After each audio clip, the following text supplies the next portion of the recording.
Alhamdulillah wassalatu wassalamu ala Rasulillah wa ala alihi wa ashabihi wa mawalah.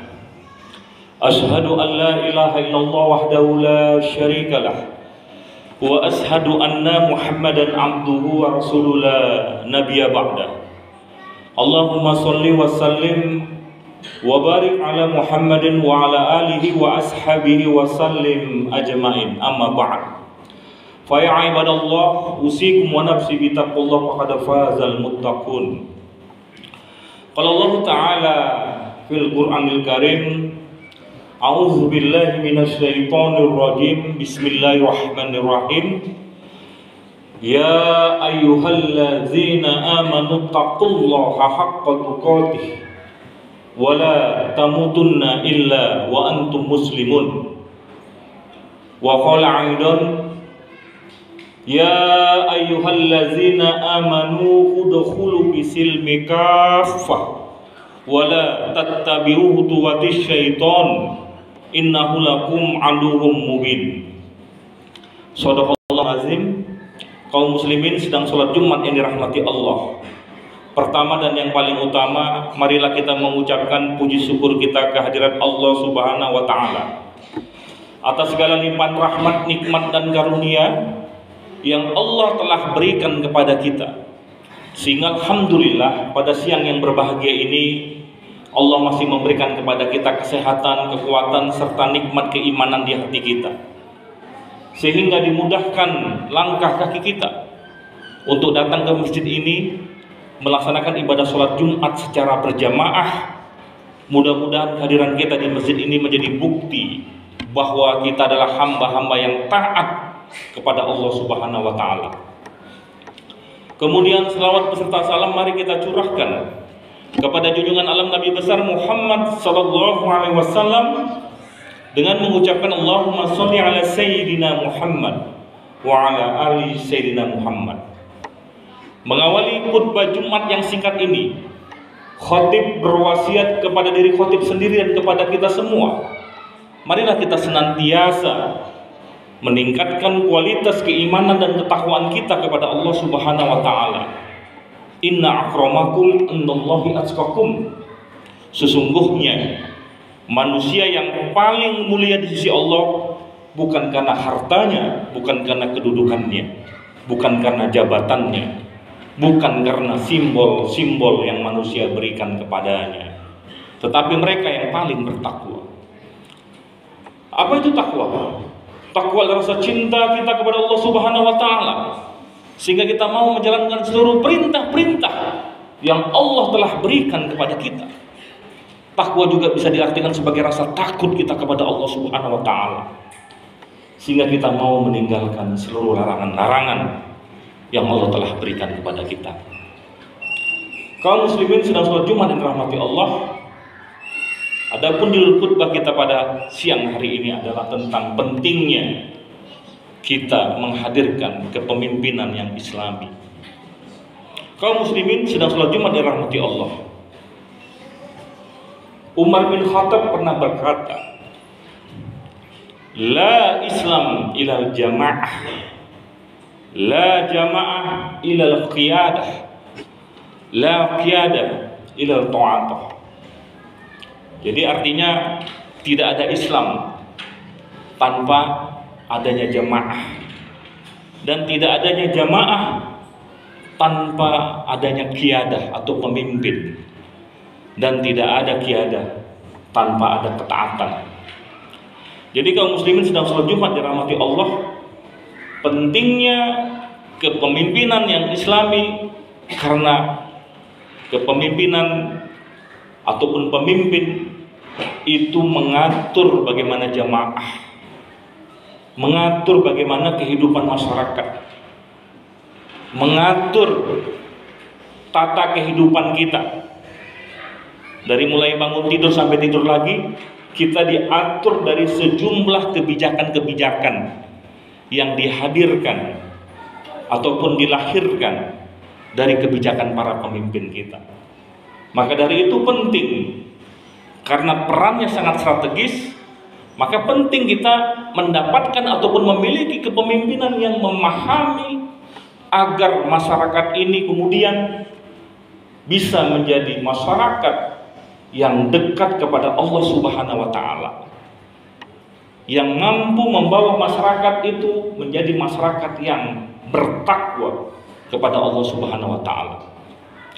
Maka dari itu kaum muslimin sedang sholat Jumat yang dirahmati Allah, ketika ada kesempatan, ada momentum 5 tahun sekali kita akan memilih pemimpin-pemimpin kita di negara kita, baik memilih presiden dan wakilnya, memilih calon DPD RI, memilih anggota DPR RI, memilih anggota DPRD provinsi, dan juga memilih anggota DPRD kota. Maka gunakanlah kesempatan itu. Gunakanlah kesempatan itu dan kita kemudian datang untuk menggunakan hak suara kita. Karena ini menyangkut tentang bagaimana nasib masyarakat, umat, bangsa dan negara. Bahkan apabila kita tidak hadir ke TPS, tetap akan ada yang dilantik, tetap akan ada pemimpin kita. Maka orang-orang yang kemudian seperti kita, insya Allah orang yang baik, apabila kita tidak datang ke TPS, maka bisa jadi yang hadir, yang lahir, pemimpin kita bukan pemimpin-pemimpin yang baik, karena bukan dipilih dari orang-orang yang baik. Kaum muslimin sedang sholat Jumat yang dirahmati Allah, jika kita mempelajari sejarah pun, perjuangan para nabi itu sesungguhnya menghancurkan para pemimpin-pemimpin yang zalim. Kita tahu bahwa bagaimana Musa berjuang menghancurkan kekuasaan Fir'aun. Kita tahu bagaimana Ibrahim berjuang menghancurkan kekuasaan Raja Namrud. Dan kita juga tahu bagaimana ketika Nabi Yusuf mengambil posisi sebagai salah satu menteri yang strategis di bidang logistik, karena Yusuf memahami bahwa posisi kementerian strategis untuk bagaimana berkaitan dengan bagaimana masa depan konsumsi, ketersediaan konsumsi pada negaranya. Begitu juga Nabi Muhammad. Setelah di Madinah, kemudian Nabi Muhammad memberikan sejumlah surat ataupun meminta agar raja-raja yang ada di sekitar Jazirah Arab untuk bergabung ke dalam Islam. Maka terjadilah sejumlah peperangan. Nah, itu bukti bahwa kepemimpinan itu penting. Karena kepemimpinan itu menguasai wilayah dan menguasai masyarakat yang ada di sekitarnya. Artinya ketika menguasai wilayah, pemimpin yang amanah tentu akan menggunakan sumber daya alam ini dengan sebaik-baiknya untuk kepentingan masyarakat. Kalau hari ini mungkin kita menyaksikan ada wilayah kita yang terkena banjir, itu dipastikan karena kebijakan masa lalu terkait dengan bagaimana pengelolaan hutan yang ada di provinsi kita ada masalah. Berarti kebijakan pemimpin. Kalau hari ini kita menyaksikan jalan-jalan itu berlubang, sejumlah ruas jalan ataupun simpang jalan mengalami kemacetan yang luar biasa, yang harusnya di simpang Jalan Garuda Sakti arah ke Kubang itu sudah lama harusnya sudah ada flyover. Tapi mengapa hari ini juga kita belum bisa menikmati? Karena itu persoalan kebijakan kepemimpinan. Jadi kalau hari ini kita merasakan bagaimana yang terkait dengan pelayanan kesehatan, pelayanan pendidikan, dan lain-lain, itu masalah kebijakan kepemimpinan. Maka dari itu kaum muslimin, gunakanlah hak kita untuk memilih pemimpin yang baik. Setidaknya ada 4 hal yang harus kita jadikan ciri ataupun indikator bahwa seorang pemimpin ini akan bisa menjalankan amanahnya dengan baik, ya. Yang pertama adalah kita sebut dengan kecerdasan fisikal. Yang kedua kita sebut dengan kecerdasan emosional. Yang ketiga kita sebut dengan kecerdasan intelektual. Dan yang keempat kita sebut dengan kecerdasan spiritual.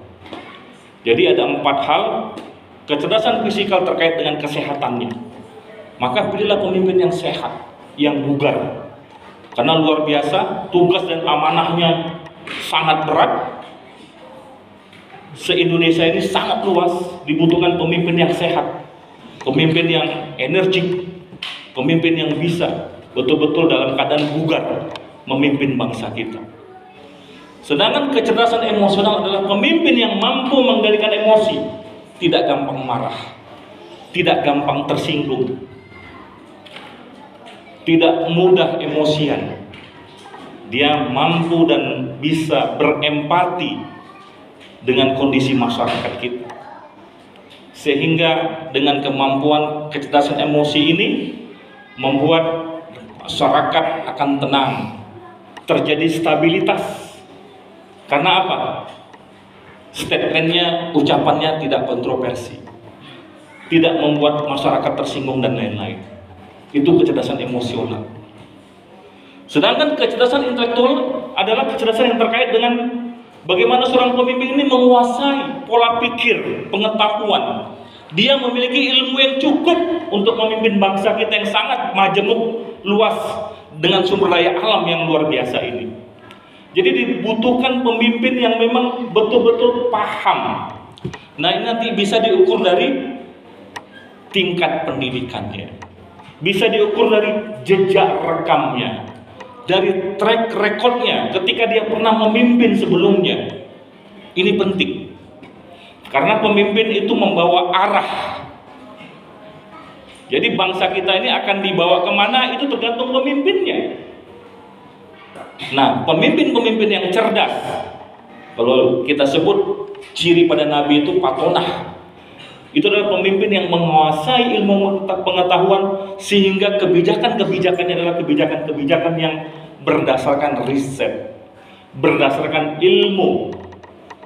Pendapatnya tentu bernas, karena ada hujah yang kuat yang melibatkan seluruh elemen-elemen yang terkait dengan bidang yang akan diputuskan dalam kebijakan tersebut, itu bersama-sama untuk diputuskan.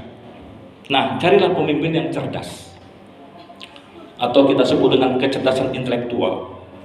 Dan yang terakhir adalah pemimpin yang punya kecerdasan spiritual. Ini adalah pemimpin yang tentunya kita harus memilih pemimpin yang Islami, karena kita inginnya mereka adalah orang-orang yang memahami Al-Quran, memahami hadis, memahami bagaimana kondisi umat pada hari ini. Ya. Tentu kita ingin pemimpin yang punya integritas, yang takut korupsi, yang bekerja dengan dasar kejujuran dan amanah dalam menjalankan tugas-tugasnya. Orang-orang yang punya kecerdasan spiritual tentu ketika memimpin, dia berorientasi kepada Allah Subhanahu wa Ta'ala. Dijadikannya kepemimpinan itu adalah amanah yang menjadi jalan dia untuk menjadi, dia bisa beribadah yang bisa membawa dia ke dalam surga. Bukan pemimpin yang kemudian memanfaatkan kesempatan dengan menggarap sumber daya alam kita, diekspor, digunakan semena-mena sehingga rakyat tidak merasakan keadilan, hanya segelintir orang. Di Indonesia lah negara yang ada segelintir penduduk yang jumlah kekayaannya sama dengan seluruh kekayaan di suatu kecamatan. Itu menunjukkan bahwa terjadi gap, ketidakadilan. Ini karena apa? Karena difasilitasi oleh pemimpin-pemimpin yang mau menerima suap. Sehingga tidak sedikit, dan sayangnya bukan orang-orang berwarga negara kita yang memiliki jutaan hektar atau ratusan ribu hektar mengelola sejumlah perkebunan dan lain-lain. Jadi kaum muslimin sedang sholat Jumat yang dirahmati Allah, mari kita bangkit kesadaran kita bahwa memilih pemimpin menjadi jalan untuk memperbaiki masa depan bangsa yang nanti ini akan berguna bagi anak cucu kita, bagi generasi penerus bangsa kita. Pemimpin yang bisa membawa kita untuk dekat kepada Allah Subhanahu wa Ta'ala, pemimpin yang justru bisa membawa keadilan dan kemakmuran. Fa'tabir ya ulil absar la'allakum turhamun.